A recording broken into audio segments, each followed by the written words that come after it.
no. So, sino ang unang makaubos ng puto na to? May 500. There or no there? There. So, paunahan kayo ha. Okay, hawakan nyo na to. Wala itong timer. Ang gagawin nyo lang kung sino lang yung una. Para sa 500.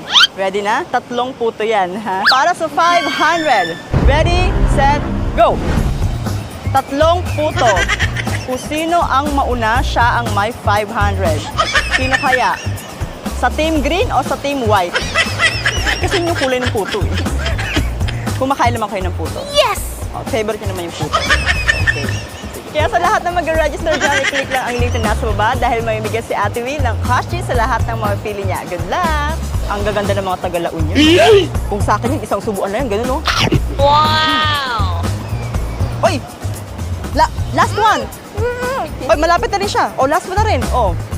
Mukhang magtatay ito ah. Paano yan? Pupunta na yung lipstick mo sa puto.